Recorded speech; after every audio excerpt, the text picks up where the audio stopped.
12 مئی بروز منگل اچانک خیال کے بادل افق دل پر امڈ آئے کہ کیوں نہ مری کے نازنین موسم میں ٹھنڈی ہواؤں سے لبریز مقام پر ایک دعوت طعام کا اہتمام کیا جائے۔ آج کے دن حضرت مولانا طارق صاحب کے والد محترم بھی انتقال فرما چکے تھے اور ان کے نماز جنازہ میں بھی ہم نے شرکت کرنی تھی، چنانچہ مولانا وقاص شبیر صاحب اور میں ان کے والد محترم کے جنازے میں شرکت کے لیے روانہ ہوئے۔ واپسی پر پھر ہم اپنے مقام کی طرف چل دیے۔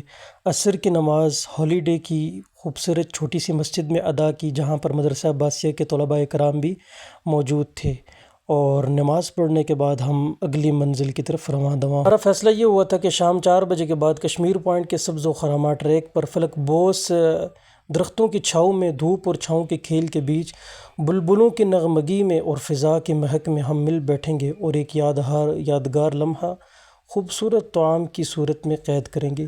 یہ وہ سرسبز و شاداب ٹریک تھا جو میں نے پہلی مرتبہ اس وقت دیکھا تھا جب درس و تدریس کا چراغ مدرسہ عباسیہ JPO چوک مری میں روشن کیا تھا۔ آج تقریباً 2-2.5 سال بعد جب انہی راہوں پر قدم رکھا تو یوں لگا جیسے ماضی کا آئینہ سامنے آ کھڑا ہو۔ میرے پرانے شاگرد انہی راہوں کے مسافر تھے، جیسے وقت نے خود کو پلٹا ہو اور یادیں پھر سے تازہ ہو گئی ہوں۔ سبز پہاڑ، فلک بوس درخت، چہچہاتی پرندیاں اور ہوا کی سرگوشیاں، یہ سب خالق کائنات کی صناعی کے رنگین فریم تھے جو ہر موڑ پر نگاہ کو مسحور اور دل کو شاد کر دیتے ہیں۔ یہ جگہ کچھ ایسی ہے کہ ہر 2 قدم کے بعد جیسے جنت کا کوئی نیا دروازہ کھلتا ہو اور خوبصورتی حسن کے اگلے درجے پر لے جاتی ہو۔ ارادہ تو یہ تھا کہ کھانا یہاں پر ہی پکایا جائے گا اور تناول کیا جائے گا، لیکن وقت کی کمی کی وجہ سے کھانا گھر میں ہی پکایا گیا۔ یہ بھی مفتی صاحب نے جو کھانا اٹھایا وہ یہ کھانے کا ایک حصہ ہے، بقیہ کھانا مفتی عبدالصمد صاحب اور مولانا وقاص صاحب آگے لے جا چکے تھے۔ میں اور مفتی صاحب پیچھے پیچھے کچھ لمحوں کو قید کرتے ہوئے، کچھ تصاویر بناتے ہوئے اور کچھ ویڈیوز کو بناتے ہوئے آگے چل رہے تھے۔ مدرسہ عباسیہ کے 2-3 طلباء مسلسل ہمارے ساتھ ہی تھے۔ یہ میرے پرانے شاگرد ہی تھے، اللہ تعالیٰ ان کو جزائے خیر عطا فرمائے۔ ان حسین وادیوں میں اور ان درختوں کی اوٹ لیتے ہوئے ہم مسلسل آگے بڑھ رہے تھے۔ باقی حضرات موٹر سائیکلوں پر پہلے ہی آگے جا چکے تھے۔ میں اور مفتی صاحب کبھی تیز اور کبھی آہستہ آہستہ قدم آگے بڑھاتے گئے اور اپنی منزل کی طرف رواں دواں ہوتے رہے۔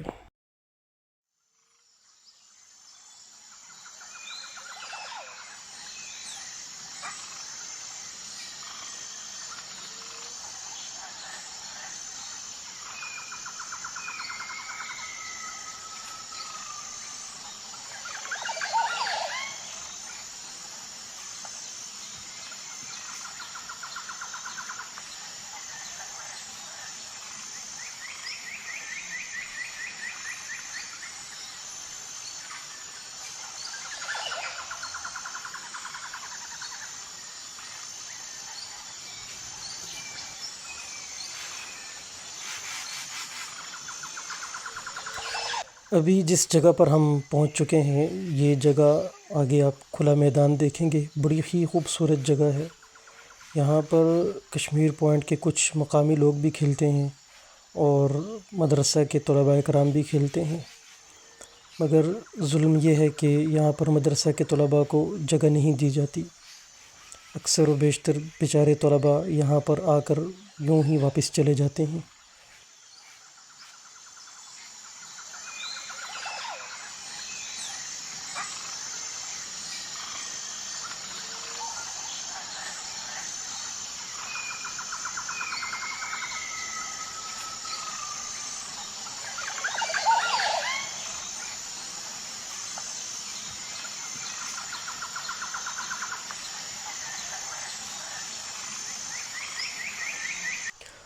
ہم ایک مقام پر جہاں زمین گھاٹی کی آغوش میں جا سوتی ہے وہیں رک گئے، زمین پر دسترخوان بچھایا اور جیسے ہی کھانے کا آغاز کیا فضا میں شکر گزاری کی خوشبو گھل گئی۔ کچھ یادگار تصویریں بنائیں جن میں لمحے، مناظر اور مسکراہٹیں قید ہو گئیں۔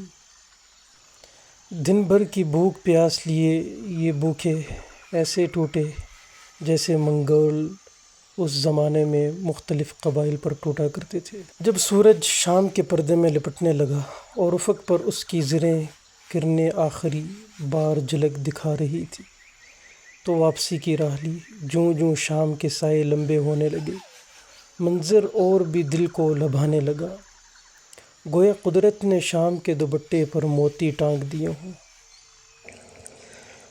اللہ اکبر، اللہ اکبر، اللہ اکبر،